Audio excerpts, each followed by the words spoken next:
Olá, eu sou Antônio Tabet, este aqui é o Alt Tabet, talk show da família brasileira. Você conhece muito bem o meu convidado e todas as famílias dele. Conhece o pai dele, conhece a grande família dele e conhece a banda dele. E tem também a família dele, da qual ele é um paizão flamenguista e 8 dias mais velho que eu, Lúcio Mauro Filho. 8 dias? Pois é, eu comecei assim pra Que puxar a sardinha pro meu beleza, lado, pra dizer cara. que você é mais Mais velho que velho eu. do que você. 8 dias. Que Pra você beleza. ver como eu rodei muito tempo e olho baixo, né? Não. Opa, você desceu muito a ladeira ali, ó. O Mas freio de agora, mão agora, solto. agora tu deu Tô uma tentando. Tô guinada, bicho. tentando recuperar. Tô tentando Tá recuperar. bem, tá bem, Tô tá bem. bem. A minha primeira pergunta pra você em relação a isso é: você se chama Lúcio Mauro Filho e você ficou conhecido nacionalmente a partir, principalmente, do Tuco na Grande Família. É. Esse filho no nome, a imagem do Tuco, você acha que isso colabora para você ter uma imagem tão jovial? Porque você é um cara que as pessoas... Mas lá o Lúcio Mauro Filho, ninguém pensa em você, pai de família, um cara com uma trajetória que você tem. Você é um moleque. É. Você acha que isso ajuda? Eu acho também, eu acho. Acho que acaba virando um mantra Uhum. você ter um filho no nome, porque na verdade eu não tenho filho no nome, né? Papai não se chamava Lúcio Mauro, se chamava Lúcio de Barros Barbalho. Sim. E aí, esse Mauro é um nome artístico, né? Que foi uma sugestão do Mário Salaberry, que era marido da Zilca, a Sim. dona Benta, né? Original do Sítio Capão Amarelo. O Mário foi quem descobriu o papai em Belém do Pará, no Teatro do Estudante, e trouxe o papai primeiro para Recife. E nessa época, a pessoa maior de idade era só com 25 anos que você era considerado Sim. maior de idade. E quando o papai foi descoberto, ele tinha 22 ali. E aí o Mário, para o papai vir com o Mário só como tutor, o Mário teve que assinar um compromisso de tutor daquele artista que ele Responsável, né? responsável. E aí, por isso, o papai fez essa viagem Belém-Recife de carro, e nesse Belém-Recife ele sofre um acidente e o Mário morreu nos braços do papai. E o Mário sempre falava, você tem que ter um segundo nome. Lúcio Mauro, tal, não sei. Aí aconteceu essa tragédia, o papai, em homenagem a ele, colocou esse Mauro.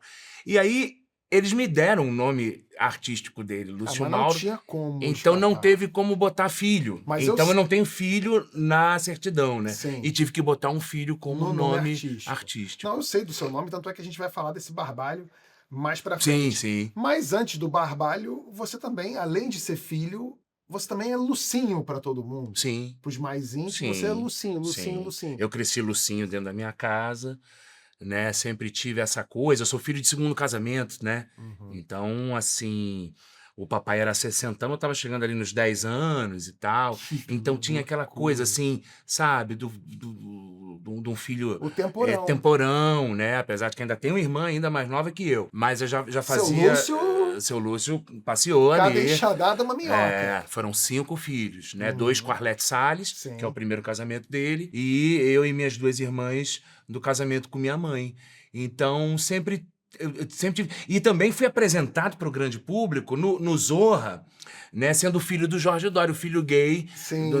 do Jorge Dória. Sim. Então, já a primeira aparição, assim, que realmente as pessoas, quem é esse comediante? Eu já era o filho. Eu perdi meu pai com 15 anos. Sim. Então, Freud explica, eu tenho uma certa carência em relação a figuras paternas. Então, Sim, assim, essa referência, né? É a referência, mas eu também tenho amigos mais velhos, eu acabo me comovendo quando eu vejo pessoas mais idosas, eu gosto de conversar com pessoas mais velhas, acho que isso supre uma carência minha. Sim. Você não sabe a inveja que eu tenho de você, além de ser filho do Lúcio Mauro, de você ter podido trabalhar com esse panteão todo em torno dele, que eram figuras, mas Jorge Dória, putz, isso deve Porque ser... não também, tem por preço. essa diferença de idade com o papai, eu me relacionei, os amigos do meu pai também eram todos sessentões. Sim, claro. Então isso me criou uma facilidade, uma interlocução Sim. com os homens mais velhos, Sim. que isso meio que determinou a minha vida. Tanto que eu tô aí há alguns anos escrevendo um livro, meu primeiro livro, e é sobre a minha relação com as pessoas mais velhas, porque elas Que foram máximo. fundamentais na minha trajetória. Tudo que Nossa. aconteceu na minha trajetória de relevante, e mesmo que algumas histórias as pessoas não conhecem, mas as histórias que as pessoas conhecem, todas elas têm esse cara. Então, meus dois mestres, Chico Anísio e Ivan de Albuquerque, eu fui trabalhar com eles já sexagenários, quase septagenários, né? Meu pai, minha relação com meu pai, o meu tio, assim, o melhor amigo do meu pai que eu Aham. tive mais influência na vida, tio Agildo Ribeiro, já era um senhor de idade. Sim. Eu entro na televisão para fazer humor, meu primeiro quadro com Dona Dercy. Aí depois vou fazer com Jorge Dória, com direção de Maurício Sherman, né? Nossa. Dali vou para Grande Família, tinha uma relação com todos, mas com ninguém eu tinha a relação que eu tinha com o vovô Rogério. Então, assim, esses senhores de idade, essa minha relação com eles, eu comecei a perceber que era um assunto interessante, inclusive para esse momento em que existe uma distância tão grande no que diz respeito à juventude prestar atenção nos mais velhos. Eu acho que isso é um bom depoimento, Excelente. E a gente né? está vivendo uma época em que a sociedade está envelhecendo, né? Está nascendo cada vez menos gente, a gente está com o maior número de idosos, o etarismo é uma questão importante. E eu acho que a gente devia ouvir mais as pessoas mais velhas, porque realmente tem muita coisa boa. E as pessoas mais novas também estão experimentando um sucesso, principalmente financeiro, que lhes dá uma ilusão de que Basta. basta. E mal sabem elas que ainda falta muito tempo de vida. Então, assim, é bom começar a prestar atenção, porque não tem jeito. Ou você vai morrer cedo, ou você vai envelhecer. E cada vez mais tarde, né? Mas também tem o outro, né? Tem essas pessoas que são jovens e que ganham dinheiro muito cedo, mas tem também as que não ganham dinheiro muito cedo e acham que magicamente as roupas aparecem dobradas no armário delas através de um feitiço. Ou que aquela poeira que estava no canto desapareceu da Desapareceu. casa. E como é que isso foi feito? Por quem, né? Papai, mamãe, etc. É. Longo caminho. Longo caminho. Você falou dos seus mestres. Eu queria também fazer um registro aqui. A sua peça com o Bruno Mazzeo, eu acho que ela tem um dos melhores títulos da história do teatro nacional, porque gostava mais dos pais. O título já foi pensado para desarmar logo de cara quem fizesse qualquer tipo de comparação? Assim, se eu for falar friamente, eu diria que não. Mas se você for olhar para Inconscientemente? dentro, inconscientemente, talvez sim. Porque isso de verdade a gente escuta até hoje, praticamente que diariamente. Jura? Diariamente. Você escuta isso? De quem? Da pessoa que se aproxima e fala assim: ah, não, ah, meu Deus. Né? E a princípio, antigamente, você falava, cara, essa pessoa é meu fã e tá preparada agora pra falar, ah, eu adoro teu trabalho. E a pessoa fala, eu sou muito fã do teu pai. Pra depois falar, sou teu fã também. Uhum. Mas isso acontece diariamente, até hoje, a gente já com 50 anos. Então, de tanto isso acontecer, quando a gente foi. Porque eu e Bruninho, as pessoas acham que a nossa amizade é uma amizade de berço. E, na verdade, a gente só se tornou amigo de fato já adulto, Uhum. né? A diferença de idade de 4 anos que a gente tem, e que hoje não faz a mínima diferença, mas quando você tem, um tem 11 e o outro tem 15, aí o outro tem 15, o outro já fez 20, isso fazia uma diferença, que acabava Claro. que a gente não se frequentava enquanto brother. Sim. E isso só aconteceu, acho que quando o Bruninho chegou ali nos 17, 18 anos, e a Porque, gente... porque essa diferença de idade ela faz muita diferença mais jovem, Mais e jovem. depois, quando você tá com 25 ou tá com 20, já tá todo mundo ali Exatamente. na. Então a gente realmente só foi se frequentar os dois adultos já no corre, Sim. né? E por causa disso a gente, por exemplo, só foi fazer um encontro no teatro, mesmo sendo pessoas do teatro, tal, tudo. Nós só fomos nos encontrar no 5 Vezes Comédia. Eu já tinha 40 anos, Bruno estava chegando ali também, nos 40. Uhum. Então ainda é recente. Então, quando a gente começou a participar da mesma peça, é que aí você começa de verdade a sair toda noite e tal. E aí é que a gente foi perceber esse fenômeno. Então, quando no 5 Vezes Comédia, apesar de estarmos já juntos numa peça de teatro, como eram 5 monólogos, a gente não estava em cena, a gente não contracenava. E aí, ali no camarim, começou tipo, pô, agora a gente tem que fazer uma peça que a gente dialoga, né? E aí, bicho, antes de qualquer ideia a respeito de dramaturgia, a gente começou a entender que o nome a gente já tinha. Porque eram variações dessa coisa. Ai, como eu gostava dos seus pais. Ai, a gente, cara, o nome a gente já tem. E aí a gente realmente, quando a gente foi pensar em dramaturgia, esse nome já estava decidido. É engraçado que você falando sobre isso, eu gostava mais do seu pai. Quando a pessoa fala isso pra você, você responde que eu também? Eu também. Eu te entendo. Você realmente responde isso. É, porque eu Teu sou pai. muito fã do meu pai, sou muito fã do Chico Anísio. E os caras são pioneiros, são. Os caras, né? Os caras cavaram com enxada esse caminho aí que a gente trilha aí, todo asfaltadinho, bonitinho, com florezinha na lateral, né? Agora, isso quando a gente fala sobre filhos de famosos e tal, surge aquela expressão recente, o tal do Nepo Baby. Sim. E eu confesso que eu tenho realmente asco dessa expressão, vou te explicar por quê. Porque, pra mim, ela já parte de um preconceito às avessas. Eu sei que você ser filho do Lúcio Mauro e o Mazeu ser filho do Chico Anísio, evidentemente que abriu portas, é claro. Sim. Só que isso não quer dizer porra nenhuma, porque você podia ser péssimo. O Bruno Mazeu podia ser o fim da picada. E abre portas, mas você já chega com uma exigência. Chega com uma exigência, chega com um nível de comparação. E outra coisa, normalmente, esse termo, quando fala assim, o Nepo Baby, Nepo Baby, Nepo Baby, ele vem já com uma carga de ressentimento de quem gostaria de estar ali e não conseguiu, ou de quem é filho de médico e trabalha na clínica, ou é filho de advogado e trabalha no escritório. O cara não pensa nisso, né? Quer dizer, Nepo Baby é só artista. É só artista. Agora, né? quando o cara é médico, advogado, economista, padeiro, aí não é Nepo O cara, Baby. para expor esse preconceito, ele passa por cima do conceito básico de que os filhos geralmente seguem o ofício dos pais. E outra coisa, né? Vários e vários, quantos e quantos filhos célebres tiveram pais que não foram tão famosos e superaram até a obra dos pais. Isso não acontece com todo mundo e tudo certo.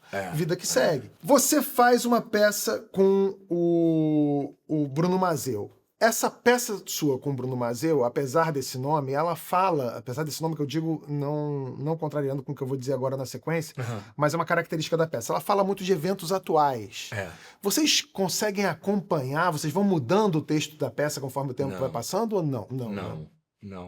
Não, porque o tempo não mudou ainda. Né? Nós estamos aí em cartaz há 2 anos e as coisas mais ou menos permanecem as mesmas. Mas eu acho que a grande vitória do espetáculo está justamente em a gente ter conseguido sair desse assunto que acaba que o título vira uma pista falsa, assim.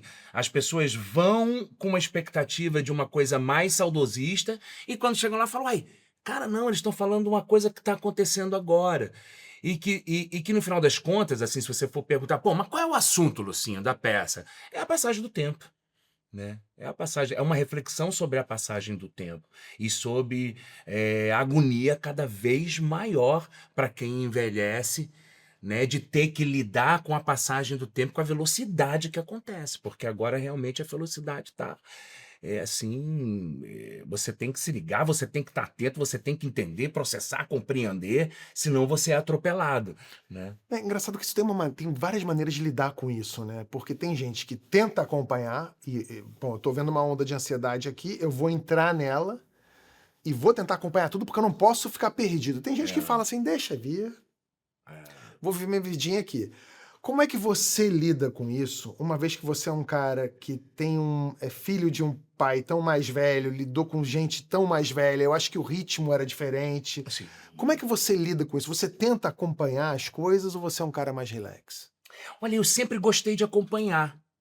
Eu sempre gostei, quando eu olho assim para o Lucinho, eu sempre quis estar por dentro das coisas, assim. Eu era criança do almanaque, né? Então hoje eu seria uma criança do Google ou do ChatGPT ou qualquer coisa assim.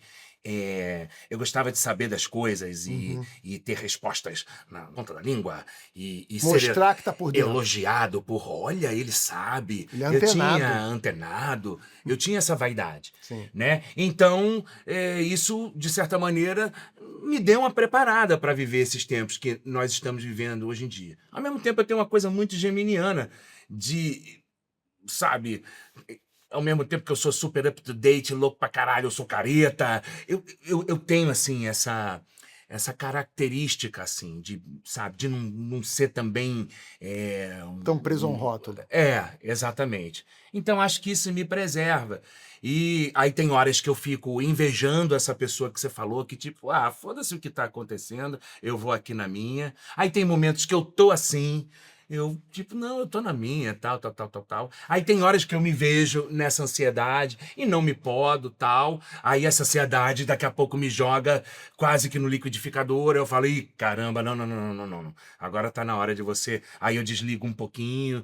Mas eu tenho isso, acho que esse meu temperamento, né, de cada hora tá no lugar, né, ele acaba me equilibrando, num desequilíbrio ele acaba me equilibrando para também não sofrer tanto com essas coisas, né? É engraçado como a gente, olhando para você, é meio tentador confundir a pessoa física com a jurídica.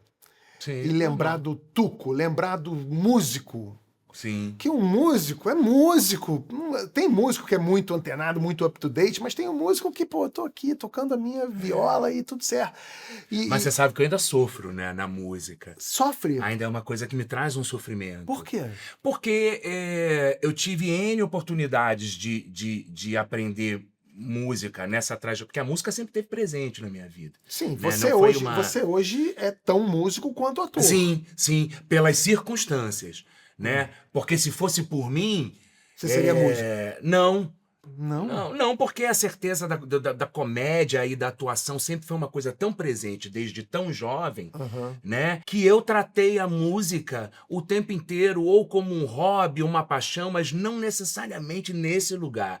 Esse lugar veio realmente com esse convite inesperado de né, liderar uma banda dentro de um programa que tá todo sábado com todo mundo vendo. E aí isso me trouxe um sofrimento de tipo ter que correr atrás. Eu tive que realmente aprender. Dei muita sorte que meu filho vai se formar no que vem na Unirio, em música. Não, mas peraí, deixa eu entender uma coisa. Você já era músico por hobby. Mas não lia partitura, eu não tinha esse conhecimento que para fazer o programa é fundamental. A primeira coisa que eu fui fazer foi, filho, me ajuda aqui agora, eu preciso aprender a ler partitura. E meu filho, como estava na Unirio estudando para isso, então foi uma coisa muito linda. Eu tinha em casa, porque ainda estávamos no finalzinho da Então pandemia. você não é só Nepo Baby, como você é Nepo Pai. Nepo Pai. Porque Olha você é conseguiu demais. absorver do seu filho também. Muito, Olha que maravilha. Muito. O que o Bento me ensina, assim, foi maravilhoso para esse momento. E aí você se viu obrigado a intensificar seu conhecimento musical. Claro, para quando a banda falar, gente, vamos do ritornelo aqui, porque, ó, vai da semicocheia, porque aqui, ó, tá no 63, tá no...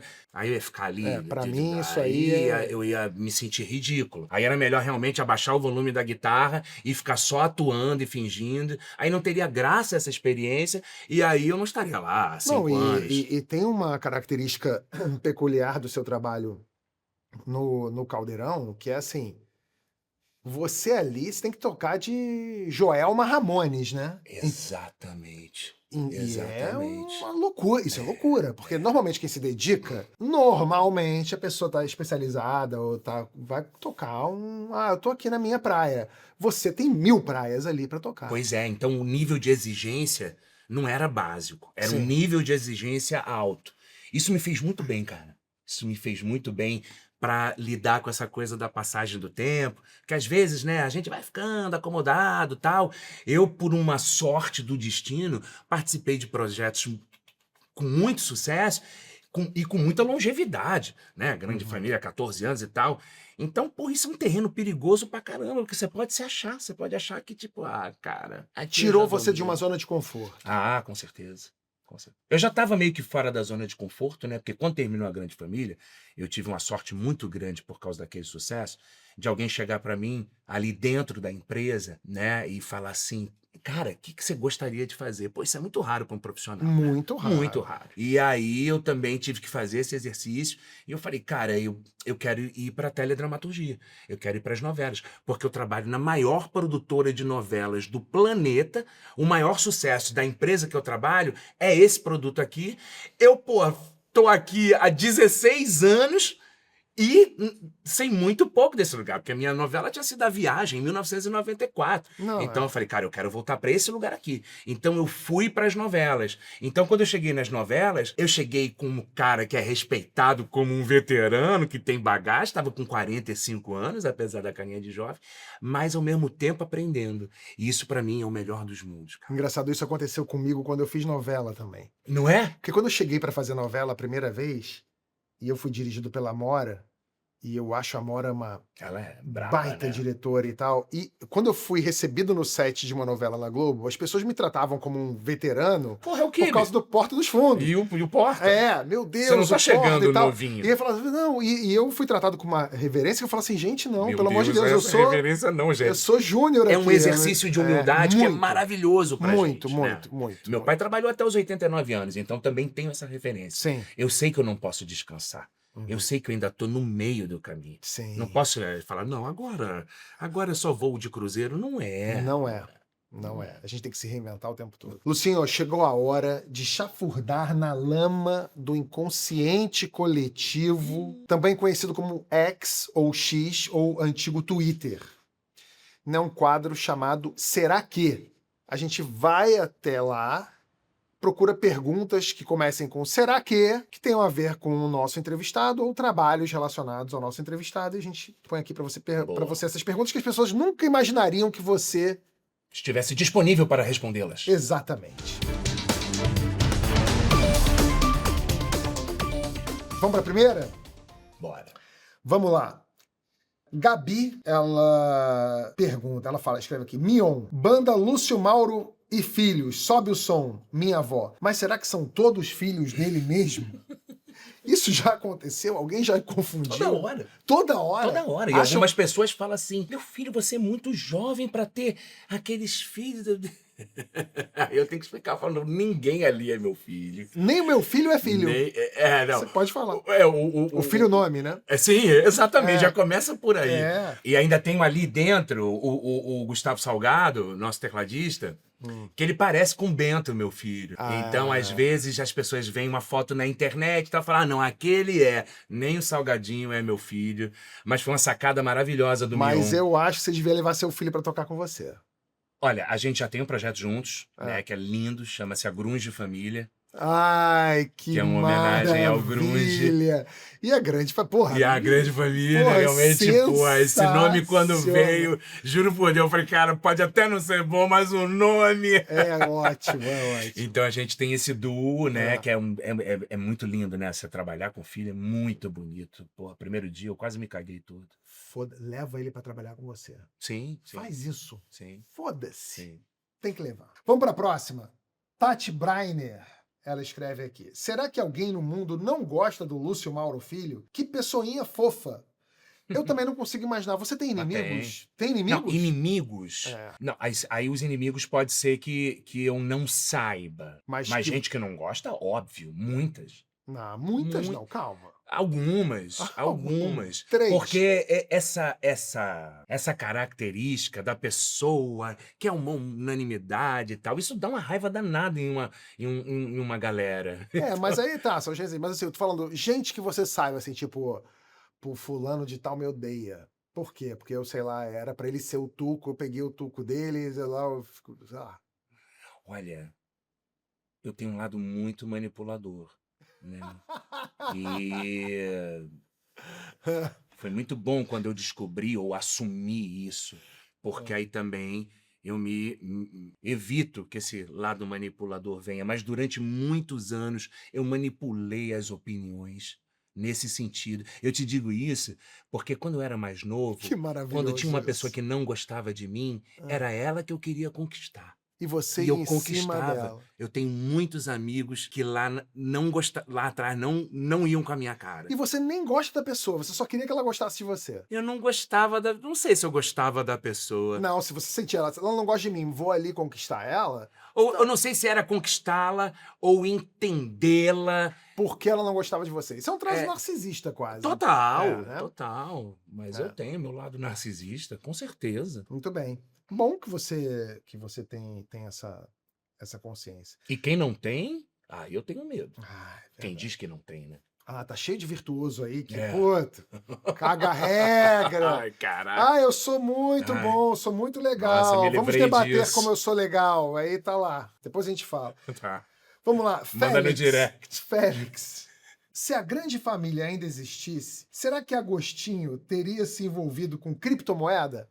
Com certeza. Com Não há certeza. nada do submundo que o Agostinho não. E criptomoeda é Criptomoeda, submundo. Bet, Bet, Tigrinho, Tigrinho, totalmente. extrema-direita, extrema-esquerda, os extremos, né? Estaria aí agora numa Assembleia do Rio tranquilamente. Sim, sim. Vamos lá, agora temos uma sequência de Tuco aqui, tá? A Cissa quer saber. Será que ainda dá tempo de ser o Tuco, o da grande família? Tá tão cansativo ser adulto?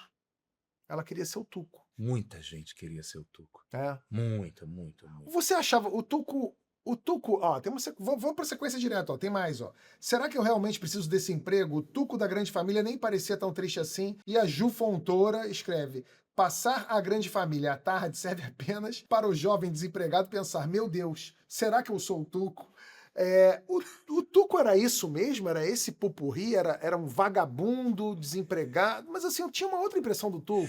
Porque não é só isso. Eu O achava que o Tuco Tuco era não é só era um isso. incompreendido muitas Não, e o vezes. Tuco também é um produto da nossa cultura maternal, e de passar a mão na cabeça do filho, e de a gente ter um país que o futuro nunca chega, então quando você é pai e você é mãe, você fica, meu Deus do céu, é melhor eu garantir aqui meu filho das maldades do mundo. Aham. Então, assim, o Tuco é um personagem, cara, que é...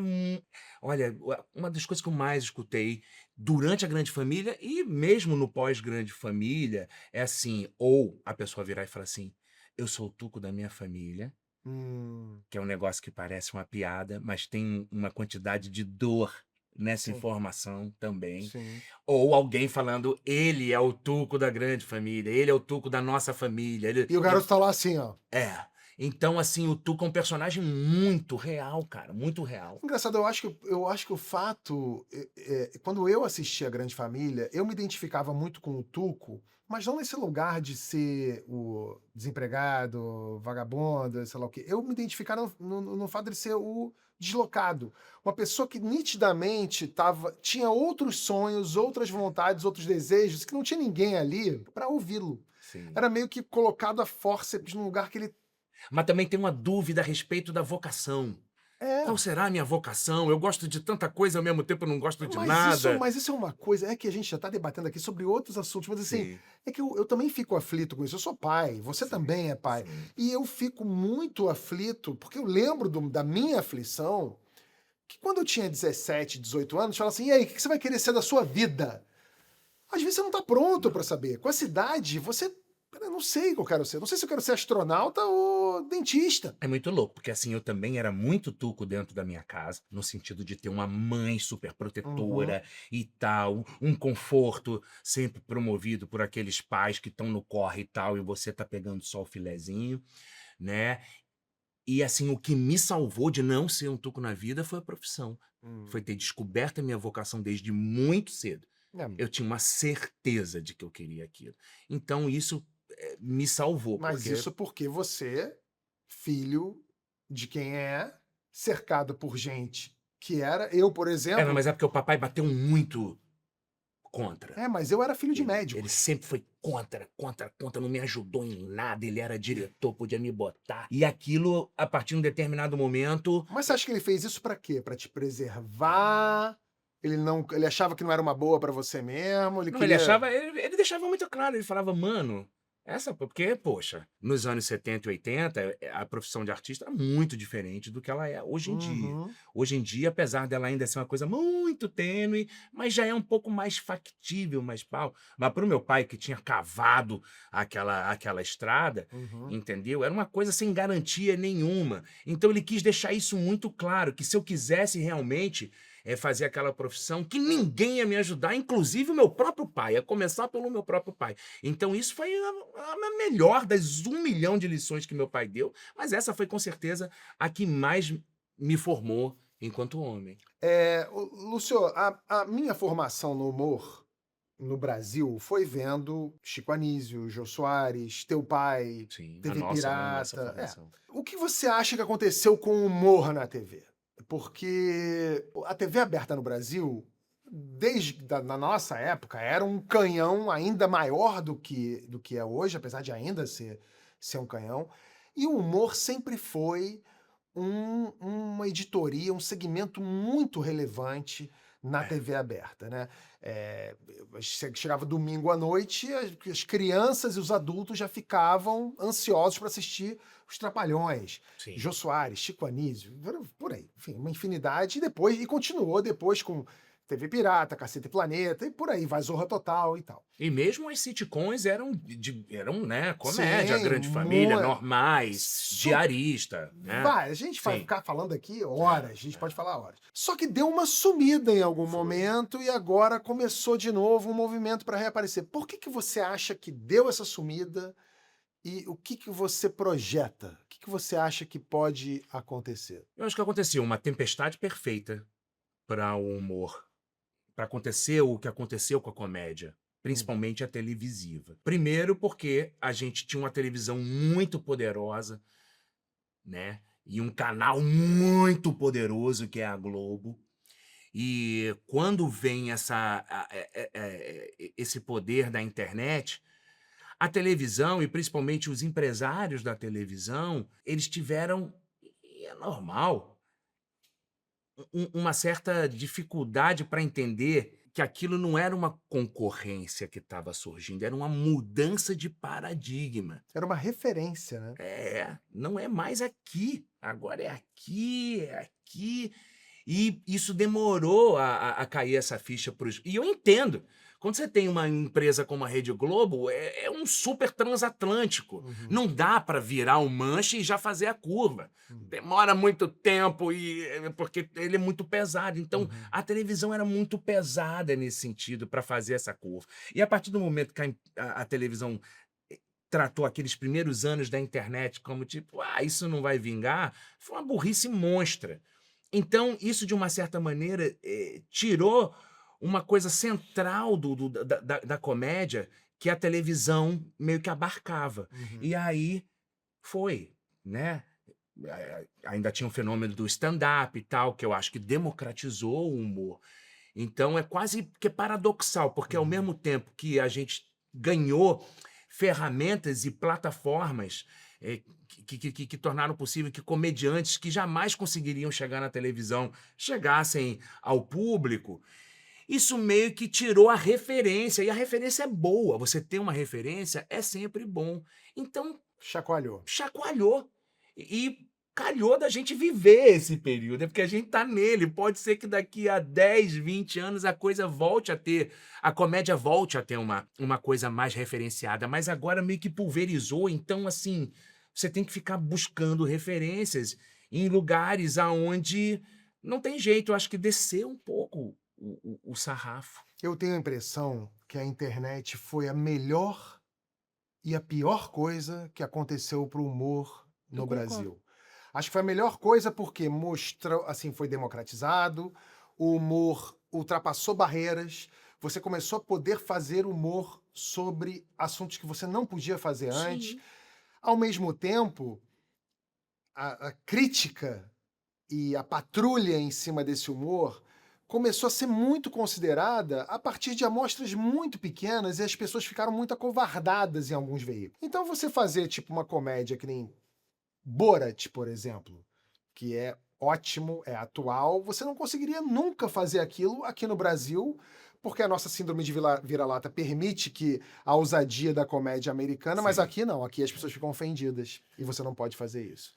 Então eu acho que aconteceu de fato essa tempestade perfeita que você está falando. E o que você está falando da internet, cara? A internet ela baixou o nível de tudo. A comédia também entrou nesse lugar, mas ela baixou o nível de tudo, porque o interesse dos empresários do ramo da tecnologia é baixar o nível porque fica mais fácil. Não, fica mais fácil de ganhar dinheiro. E você engana mais gente. Todo mundo trabalha hoje pra Meta, pro Zuckerberg. Então, eles não têm interesse em qualidade. Eles não têm interesse em que uma pessoa bombe sozinha. Eles preferem se Sim. 200 ali e isso baixa o sarrafo, não tem jeito. Sim. O Alfredinho, seu personagem gay no Zorra, por exemplo, seria impossível fazer hoje. É, mas ali também tem um anacronismo, tem uma coisa do Sim. tempo e tal. Eu consigo entender, sabe? Eu consigo entender que aquilo não seria mais possível. Agora, a Grande Família, me corrija se eu estiver enganado, a Grande Família eu acho que estaria atual hoje, assim, de Grande Família. Ah, mais que nunca. Eu sinto a falta danada. Eu acho que já estava no timing de fazer uma nova Grande Família. Você Mas ao acha? mesmo. Ah, eu acho. Você toparia fazer um revival da Grande Não, Família? não revival, uma nova Grande Uma Família. nova Que nem versão. nós fomos uma versão. Sim. Nós não somos a Grande Mas Família você não se original. imagina numa nova versão, você não podia fazer os Linneu? Ah, poderia, se eu tivesse esse interesse, sim, mas Ah, pô, por que eu faria um Linneu se eu já fiz o Tuco, né? daí eu acho bem legal. Eu adoraria ver uma Grande Família e o ator que fez o Tuco dessa vez voltar como Linneu. Ia ser muito maneiro. É, mas aí teria uma cobrança, um negócio. Porra, eu consegui fugir isso do meu pai, e aí vou inventar isso de novo com o meu popozão? Não, tem outras coisas legais pra fazer. Como é que você imaginaria a Grande Família hoje? Olha, a Grande Família hoje, ela não ia ser querida como foi a nossa. É impossível, porque a gente abordava os temas atuais. E abordar os temas atuais hoje em dia é um pisar em ovos tão chato, né? Que jamais. Não, jamais é um exagero da minha parte. Mas, assim, para os roteiristas, para a produção, seria realmente assim um exercício para conseguir agradar, porque hoje em dia você não gostar é bacana, sabe? Tem essa cultura. Você imagina uma Grande Família com um avô bolsonarista e um Pô, Tuco, seria um maravilhoso. Tuco do PSOL. Exatamente. É isso. Né? É. Como de uma certa maneira era. Só que a gente não botava ênfase só nisso. A vida não era só isso. Exatamente. Agora a internet, o algoritmo, te jogam nesse lugar de você acreditar que a vida é só isso. E aí a gente deixa de viver um monte de coisas lindas da vida pra ficar vivendo uma vida merda do algoritmo. Falando em família, em grandes famílias, voltando ao assunto que você falou lá na primeira pergunta, você carrega um sobrenome muito poderoso no Pará, Sim. que é o Barbalho. Barbalho. O governador Helder Barbalho, se eu não me engano, é seu primo de segundo De grau. segundo é grau. isso? Eu sou primo do Jader. Do Jader Barbalho. Que apesar de ser muito mais velho do Sim. que eu, é porque ele é filho do irmão mais velho do meu pai. Esse Barbalho já te causou mais problemas ou abriu mais portas lá no Pará? Lá no Pará, É. Lá no Pará, eu acho que nenhum nem outro. Porque, assim, como o papai foi um dos maiores representantes da história da cultura paraense, Ele falava disso eu o surfo tempo. nessa onda. O povo Então, do Pará tem um carinho Ninguém por liga mim, que você aos Barbalho, então. sabem que eu sou barbalho, Mas mas eu estou para além do meu sobrenome. eu perguntei mais por causa da questão de Não, eu sou muito querido, dessa cara. polarização política. Não. Poxa, graças a. Eu ia dizer graças a Deus, não, mas é graças ao meu trabalho. É graças a como eu me coloco diante da vida, como eu me coloco como pessoa pública que sou. Eu sou, assim, considerado um filho do Pará. Algumas pessoas acham que eu sou paraense, Eu que não eu nasci conheço o lá. Pará. Ai, cara, tem que conhecer. Eu É queria- demais, é demais. Eu queria fazer a demais. peça lá. Mas eu você queria- vai fazer. Eu vou. Eu É quero incrível, é um muito. povo que consome cultura, que ama cultura e que ama farra, né? Eu sou da farra, então Você é da farra? eu sou da farra. Hoje em dia menos, porque a vida vai também te cobrando, né? Já chegaram alguns recibos que não tem jeito. Ou você diminui a farra, ou as consequências. Vamos ver então qual é teu talento para farra em alguma medida? Vamos. O segundo quadro, que se chama Curador de Playlists, ou Jukebox. Uhum. Vamos aproveitar que você é músico e eu vou dar uma situação para você e você me diz qual a música ideal para essa situação. Vamos lá? Vamos. Que ótimo.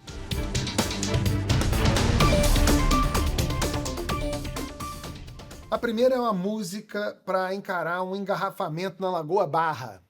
Aquele gostoso indo pro Projac. Engarrafamento, Aí eu prefiro o jazz mesmo. um jazz, mas Aquelas canções de 8 minutos. tipo um Thelonious Monk. Um Thelonious Monk, um Miles Davis, porque aí o que acontece? As coisas vão se desfolhando. Se você escuta uma música que já te entrega tudo, Aí você já entra na ansiedade do trânsito, já Ah. tá te entregando um monte de coisa para resolver. Aí você Então a mete um música não pode jazz. brigar com a tua atenção, sacou? Então o jazz ele vai lá, ele prepara uma cama para tipo, eu tô aqui, tô te agradando, mas presta atenção aí. Fica atento. Fica atento, senão você vai querer trocar músicas, vai querer, e aí quando você vê, você tá mexendo no rádio. Uma música para uma situação aqui que é universal. Chifre. É muito louco, assim, porque eu acho que tem que ser uma música alegre pra te tirar, porque você ficar reforçando o chifre. Tá, Eu sei que tá na tem, moda tem isso, né? gente que gosta de curtir É. a fossa, né? É. Eu sou um cara muito intenso. Ah, Então, se eu me propor a curtir uma fossa, eu posso entrar num lugar muito perigoso. muito ruim. Então você Então, vai para sair dele. eu vou pra sair. Então você vai Eu com não uma coisa reforço, meio não. tipo, a vida vai dar uma Ah, um guinada, rock and sai roll, um dessa. hardcore, sabe? Um grunge de família, Ou um vai. grunge de família, ou um axé. Um Um axé? axé, um piseiro divertido, mas nada que me remeta muito àquela tristeza, porque eu posso emburacar. Uma música para ouvir no caminho para o velório de um amigo. Ai, cara, também Complicado. é complicado. Essa Você sabe que é um dos poucos momentos que eu não coloco música? é. Agora você falou aqui, eu sou uma pessoa que tenho perdido muita gente agora, ultimamente, porque eu cheguei nos Ah. 50 anos, você chega na metade da vida, começa a morrer mais gente do que morria Hum, quando você era jovem. E também por causa da pandemia, perdi muita gente, cara, na pandemia. sim. Eu também E aí fui perdi. a muito velório. E aí agora que você me falou, eu fui tentar voltar, né? Mas Nesses também, táxis e carro. mas a não música é uma opção. É, Silêncio. é. E pro velório de um inimigo, de alguém que você não gosta? Aí eu não vou no velório, não. Ah, eu acho que eu meto a Beth Carvalho. Vou festejar. É, Vou não. festejar. Vou Pois é, festejar. mas eu também acho perigoso. Ah, Né? Porque vai que eu já festejei a ida dessa pessoa para o outro lado, e aí vou reforçar, é aquilo que eu te falei. Não quero reforçar nem a minha dor de corno, nem a minha vingancinha interna, pessoal. E pra terminar, uma música pra mandar no grupo da família quando começa uma discussão política. Tinha aquela, vai tomar no cu, vai, vai, vai, vai, vai tomar no cu. É, eu acho que eu meteria um funkzão desse proibidão, que as pessoas falam assim, o que aconteceu? Eu mandei um proibidão do jeito de vai tomar no cu, é um proibidão, porque assim, eu sou aquela pessoa que é o seguinte, meu irmão, eu não deixo a política de maneira nenhuma se sobrepor a uma amizade ou um amor. Não deixo mesmo. Então eu continuei amigo dos meus brothers que mais piraram com política nos últimos Eu anos. também tenho amigos até agora que são assim, pensam completamente diferente de mim e E são eles meus amigos. pararam Pararam o quê?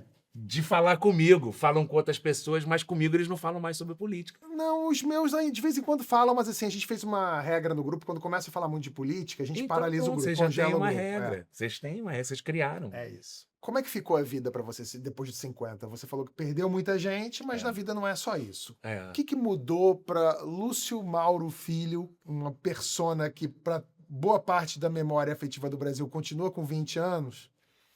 O que mudou pra você quando chegou aos 50? Eu acho que eu entendi com mais clareza isso aí que você já citou algumas vezes hoje na entrevista, que essa jovialidade minha, ela tem a ver com um olhar para a vida que eu acho que eu assumi como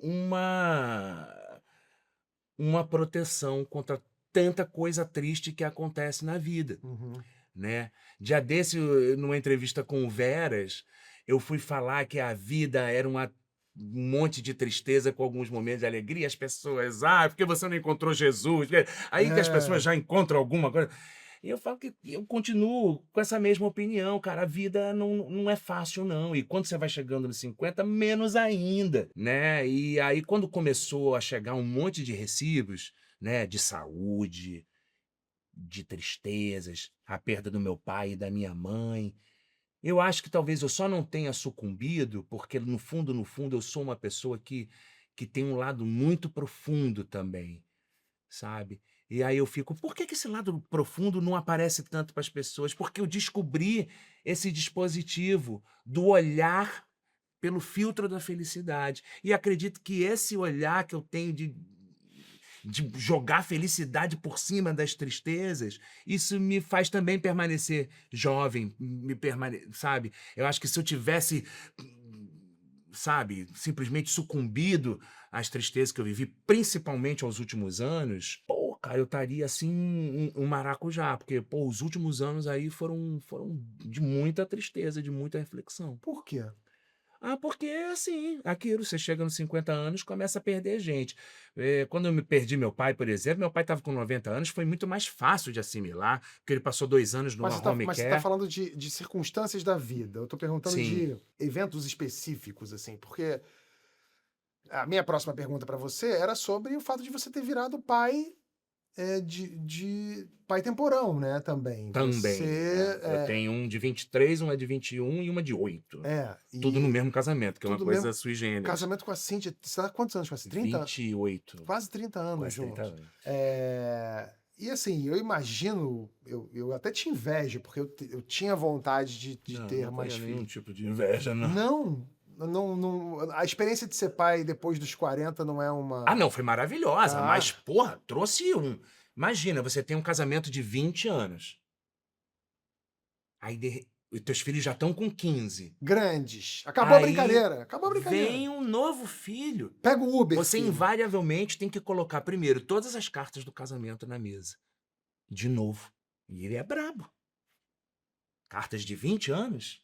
Difícil. Então não é fácil. É. Não é fácil. Então, assim, Eu tenho ao mesmo tempo, ela revolucionou a nossa vida e trouxe uma felicidade, que é a felicidade do filho, que, porra, bicho, ela é um antídoto pra tudo. Então, eu já tô trabalhando mentalizando o momento quando eu vou virar avô. Vai demorar ainda, mas eu já tô ali, assim, vai ser legal, porque eu tinha vontade de ter mais filhos, mas essa vontade acaba quando eu entro no avião.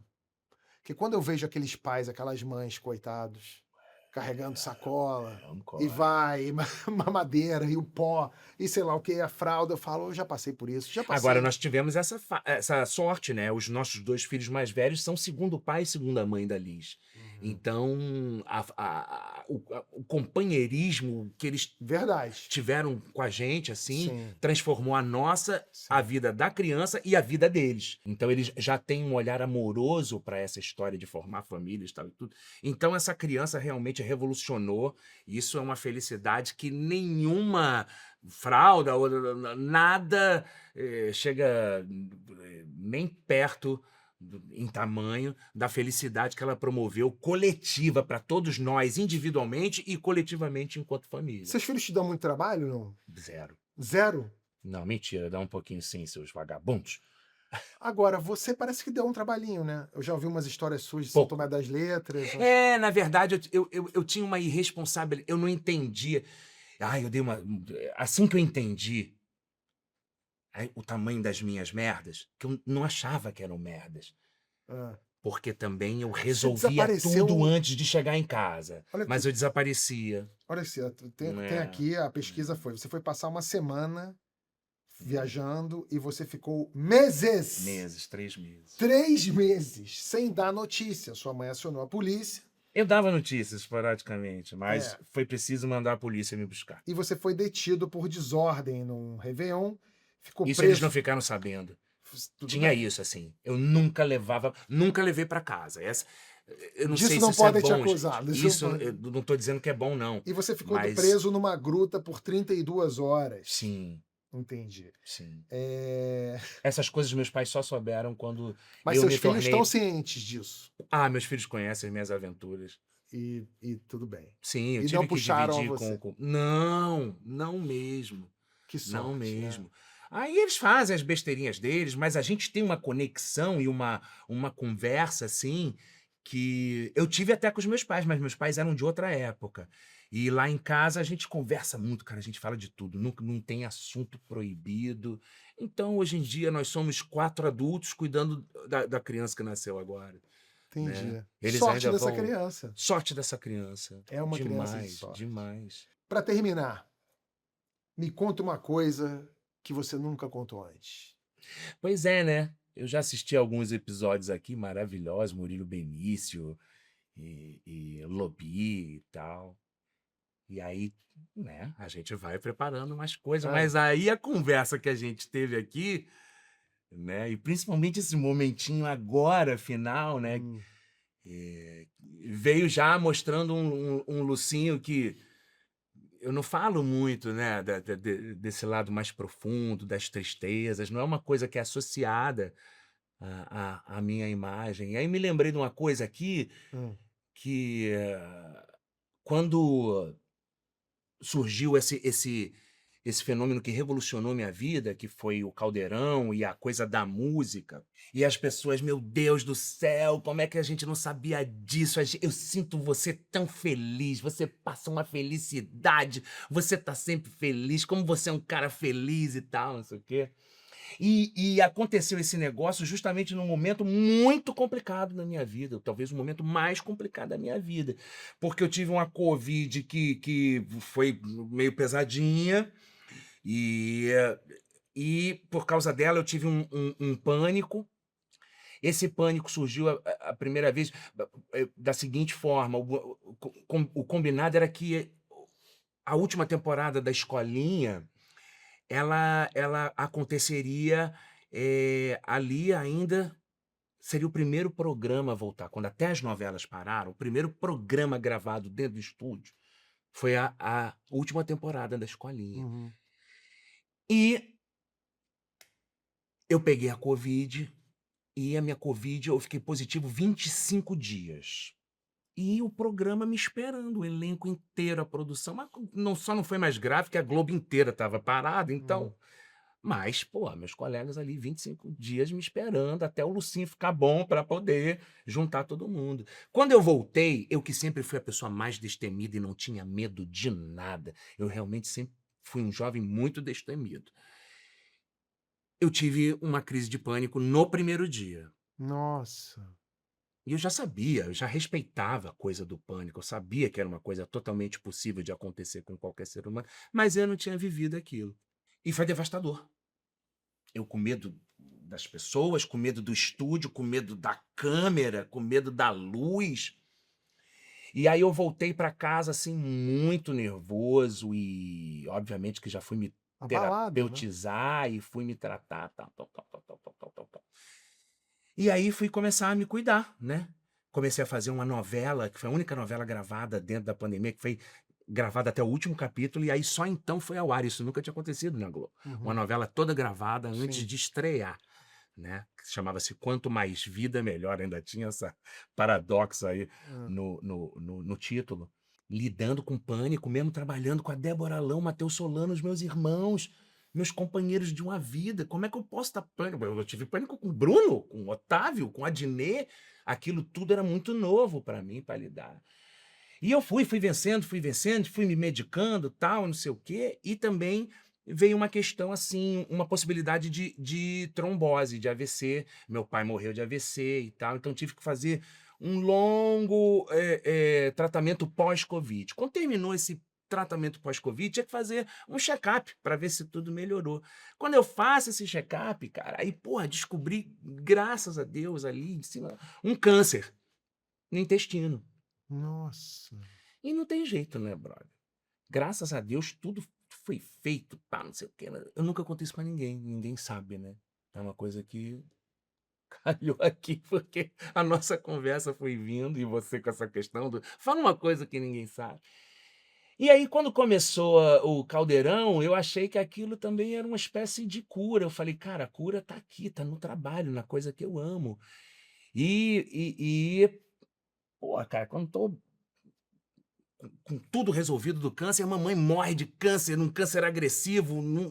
Em 7 dias, a gente chegou no hospital.